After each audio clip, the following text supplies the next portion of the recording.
જઠરાગીમાં યુગતીથી જાળવ્યો 9 માસ નિરાધાર, 9 માસ ગુદમાં ઊંધા મસ્તકે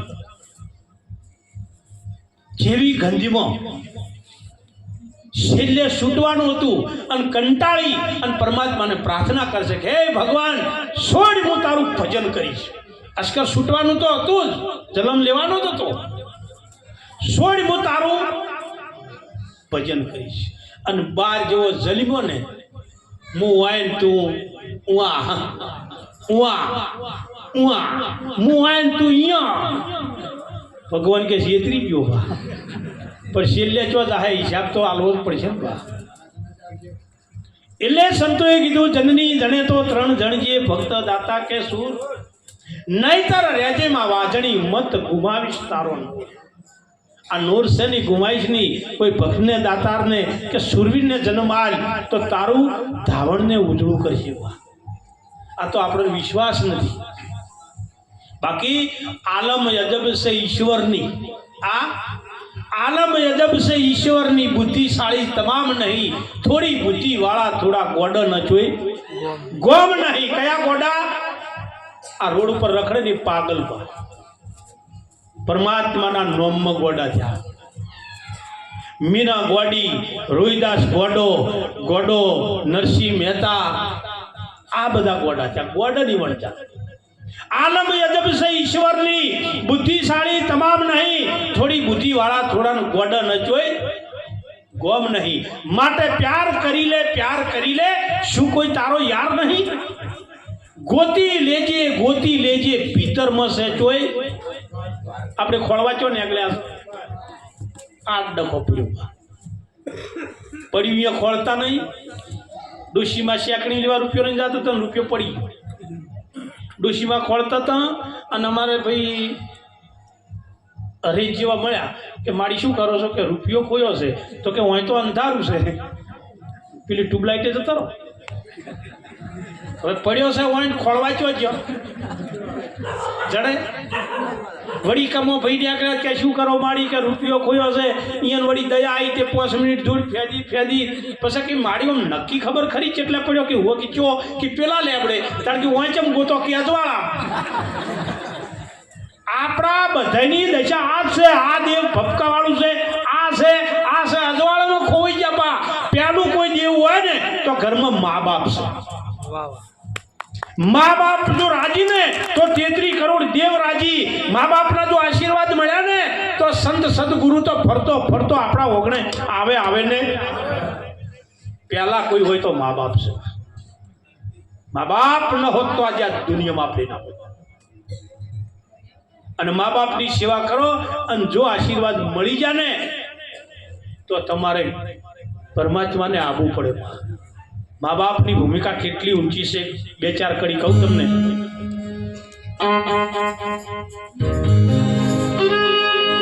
જેને જે મોને બાકી પરમાત્માના પદથી આગળ તો મા બાપ, અને જન્મ આપ્યા પછી પરમાત્મા પદને પામો તો સદગુરુ છે. કભી પ્યાસે તો પાણી पिलाया नहीं, फिर अमृत पिलाने से क्या फायदा।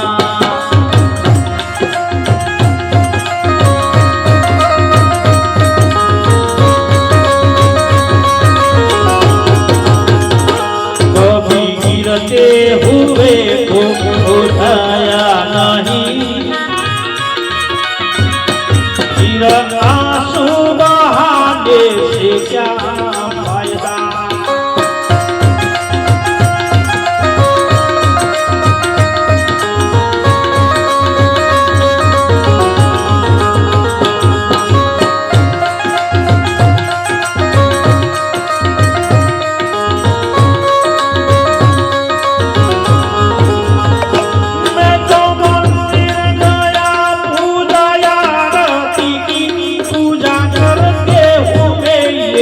खया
મંદિર ગયા, પૂજા આરતી કરી,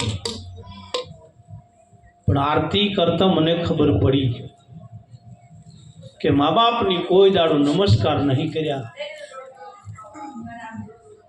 મા બાપને કોઈ દિવસ સેવા નહીં કરી, તો મંદિરમાં ગમે એટલા મહેનત કરશો ને દેવરાજી નહીં રહે, કદી નહીં રહે. સાસુ સસરા મા બાપ તમે સેવા કરશો, તમારો દીકરો જોઈશે તો તમારી સેવા કરશે ને. બાકી આ સંસારની અંદર તમે સુખ ખોળવા જાઓ ને તો ચાણે ગાડી પલટી મારે. એક વડીલ ડોશીમાં ગુજરી ગયેલા અને વડીલે ડોહાને લઈને એનો છોકરો ને છોકરાની વહુ વૃદ્ધાશ્રમમાં મૂકવા છે. હવે વૃદ્ધાશ્રમમાં પાવતી ફડાવતા હતા, બધું લખાવતા હતા, અને એ વખતે આ ભા હતા જેને વૃદ્ધાશ્રમમાં મૂકવા જ્યાંથી ડોહો હતા ને એ ભા પેલા વોચમેન જોડે વાત કરતા હતા. ગેટ ઉપર વોચમેન હોય એની જોડે વાત કરતા હતા. છોકરાની નજર પડી કે વોચમેનને મારા પપ્પા વાતો જે કરશે તો કદાચ મારા દાદાને મૂકવા મારા પપ્પા આવ્યા હોય તો જ પરિચય હોય ને, આટલો બધો પરિચય ના હોય. બે જણા જેટલા તાળીઓ લેશે, કેવો પરિચય છે. પાતી બાવતી ફળાઈ ડોહાને અંદર મૂકી નીકળ્યો. નીકળતો એ છોકરો વોચમેનને પીળો છે કે પેલા ભાઈ તમારા જોડે વાત કરતા હતા ને એ મારા પપ્પા છે કે હા.